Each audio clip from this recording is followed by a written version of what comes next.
Michael Middlebrook was killed with a City of Lafayette patch on his arm. Corporal Michael Middlebrook, killed in the line of duty. Attention all units. Be advised that 442 is not responding. His grieving family promised support by the city.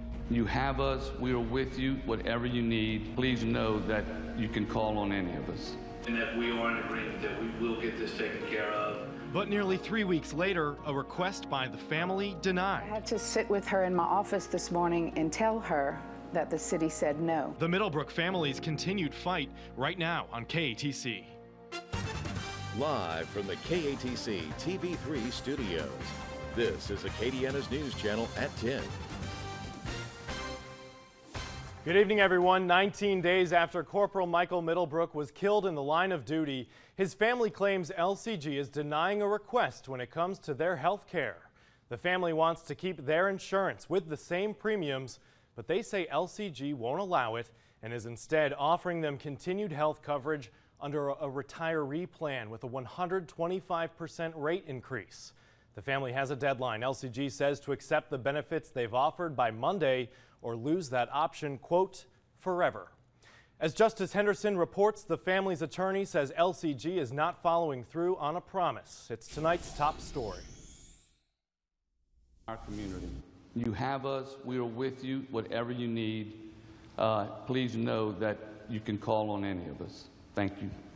That's Lafayette Mayor President Joel Robideau at Corporal Michael Middlebrook's funeral, speaking directly to his widow. She's overwhelmed with the generosity and support that she's received, and unfortunately the one exception to that is the City of Lafayette. The family's main concern? Their health care. It's devastating. I had to sit with her in my office this morning and tell her that the city said no.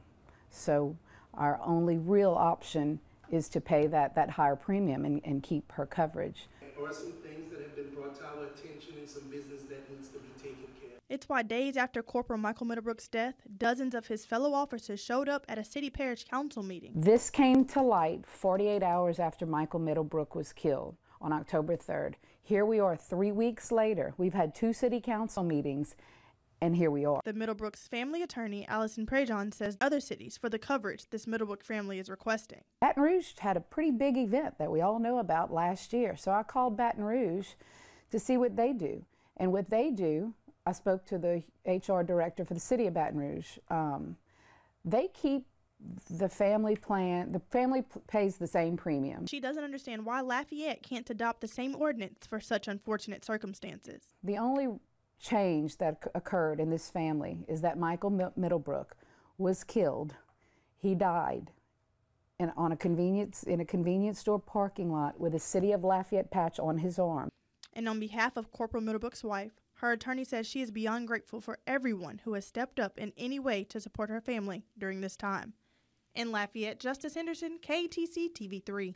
We did reach out to LCG for comment today, but we never heard back. By the way, the community support for Corporal Middlebrook's family continues. Tomorrow, for instance, Cajun Karate is hosting a fundraiser through a self-defense seminar. All proceeds will benefit the Middlebrook family. This is a story we'll continue to follow. For updates to see our previous reporting as well, head to KATC.com. Next up in Kenner, the search is over tonight for the remains of the